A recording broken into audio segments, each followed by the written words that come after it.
Inspirasi bagi kepala daerah kita, bagi kampung-kampung kita, bagi desa-desa kita bahwa yang sebelumnya ini tidak tertata, kemudian bisa ditata dan bisa mendatangkan peningkatan ekonomi bagi masyarakat.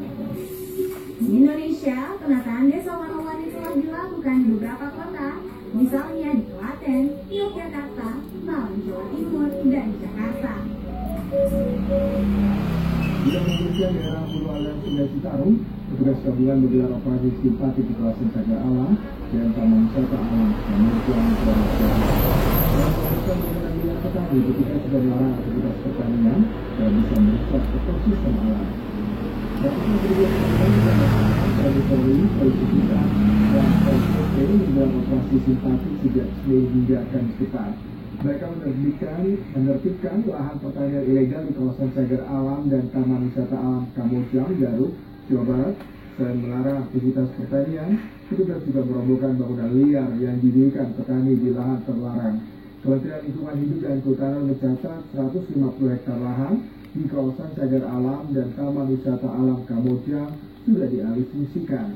Ratusan warga sengaja membuka lahan pertanian yang ditanami sayuran. Penertiban dilakukan untuk memulihkan kembali daerah hulu agar Sungai Citarum. Di kegiatan kita ini sebenarnya sudah melalui tahapan kegiatan, ada beberapa tahapan, jadi mulai dari edukasi, kemudian kita melakukan sosialisasi di kawasan, aktivitas yang tidak sesuai peruntukannya, dan juga sudah didahului juga dengan surat pernyataan dari masyarakat, surat pernyataan 1, 2, dan 3, supaya mereka sekalian, dan mereka juga sudah mengakui dan aktivitas mereka yang menyalahi aturan. Eksekusi oleh Pengadilan Negeri Cikarang atas lahan seluas 16.000 meter di Kampung Siluman, Bekasi, Jawa Barat, diwarnai aksi protes pemilik sertifikat lahan. Ratusan personel gabungan TNI, Polri, dan Satuan Polisi Pamong Praja dikerahkan untuk mengamankan jalannya eksekusi. Ahli waris pemilik sertifikat lahan seluas 16.000 meter persegi di Kampung Siluman, Mangunjaya, Tambun Selatan, Bekasi, Jawa Barat, Selasa pagi terus memprotes petugas eksekusi dari Pengadilan Negeri Cikarang. Pemilik sertifikat lahan masih membuat protes eksekusi tetap dilakukan sesuai hasil putusan Pengadilan Negeri Bekasi.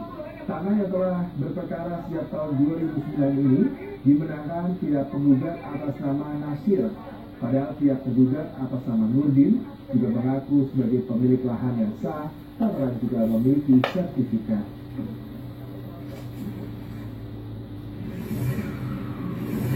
PT KAI dalam kereta tambahan pada libur Natal dan Tahun Baru.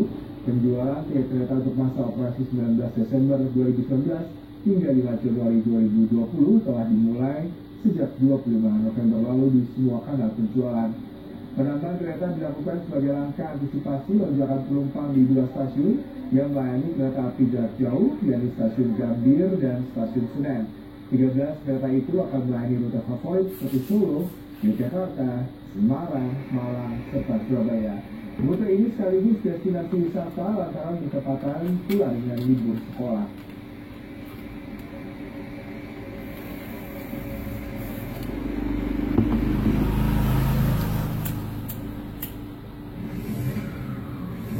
Sudah ada korespondensi Indonesia Roni Satria di kantor Daob 1 PT KAI Jakarta. Selamat siang Roni. Pemerintah berencana menambah 13 kereta api tambahan untuk mengantisipasi lonjakan penumpang di libur Natal dan Tahun Baru. Adakah informasi terkait hal ini serta bagaimana rencana kedepannya dari PT KAI? Silakan dengan laporan Anda. Ya, selamat siang Yuda. Kalau kita lihat memang kurang dari sebulan lagi akan memasuki masa libur Natal dan Tahun Baru, yaitu dimulai pada tanggal 19 Desember 2019 nanti akan berakhir hingga 5 Januari 2020. Tentu sejumlah persiapan yang dilakukan oleh PT KAI seperti penambahan kereta dan juga nanti bagaimana mengantisipasi lonjakan penumpang. Saat ini sudah bersama saya Senior Manager Humas PT KAI Daob 1 Jakarta, Eva Khairunisa. Selamat siang Mbak Eva. Ya, selamat siang Mbak Eva, kita lihat persiapan sudah dilakukan. Ada penambahan kereta untuk Daob 1 sendiri kalau tidak salah 13 kereta ya Mbak Eva. Apa yang dilakukan mulai dari 13 kereta ini dan jadi memang untuk masa angkutan Natal dan Tahun Baru ini yang kita tetapkan itu mulai dari 13 sampai dengan 19 Desember sampai dengan tanggal 5 Januari, sekitar 18 hari ya. Masa angkutan Natal dan Tahun Baru ini memang ada sekitar 13 KA tambahan yang akan diberangkatkan untuk dapat mengakomodir kebutuhan pengguna jasa untuk perjalanan kereta api. 13 KA tambahan ini, 8 diantaranya ini akan berangkat dari stasiun Gambir. Ada yang menuju berbagai relasi ya, Yogyakarta, Solo, Semarang, kemudian ada juga Cilacap dan Malang. Nah kemudian 5 diantaranya ini akan diberangkatkan dari stasiun Pasar Senen. Ini ada tujuan menuju Kutoarjo, kemudian ada menuju Surabaya dan juga Malang serta Blitar, seperti itu.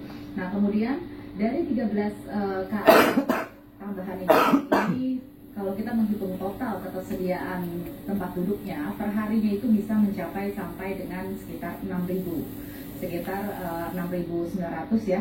Jadi sekitar 3.300 itu ketersediaan tempat duduk per hari kursi untuk KA tambahan di Gambir, dan sekitar 3.500 ketersediaan tempat duduk tambahan untuk KA tambahan yang akan diberangkatkan dari stasiun Pasar Senen, seperti itu.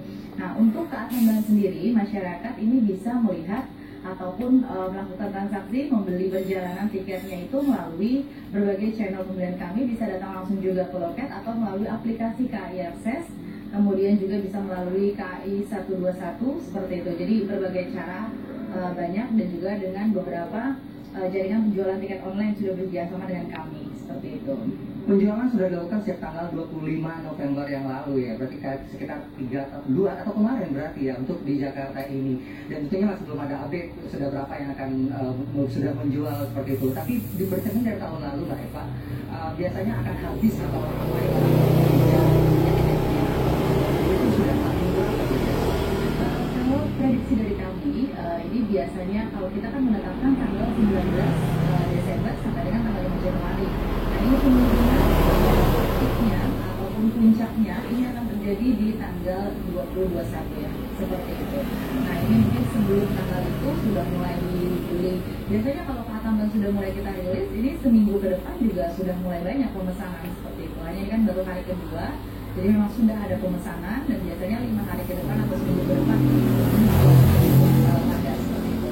Nah kemudian seperti biasa ya, tentunya menghadapi ini kita juga menyiapkan sejumlah fasilitas lainnya, seperti misalnya pos kesehatan, kemudian jumlah tenaga pengamanan yang kita tambah sampai dengan 2 kali lipat, dan kemudian juga di beberapa lintas ini kita juga menambahkan sejumlah penjagaan dari tim praksarana ya, seperti misalnya di lintasan, karena memang trafiknya nanti akan cukup padat dengan adanya penambahan perjalanan dari KA tambahan tersebut.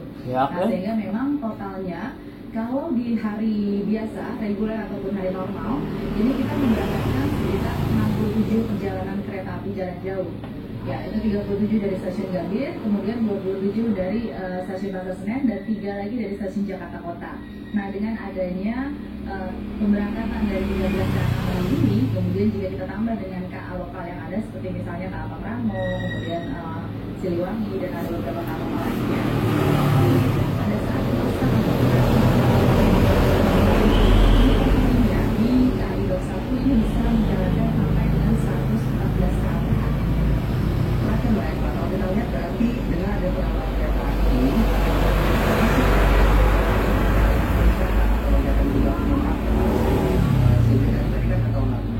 kalau kita melihat dari ketersediaan seat tadi ya, jadi untuk tahun ini sendiri totalnya bisa mencapai 72.000 ya seat, ketersediaan 73.000 ketersediaan seatnya. Nah ini kalau dibandingkan dengan tahun lalu, kemungkinan lonjakan penumpang itu bisa mencapai sampai dengan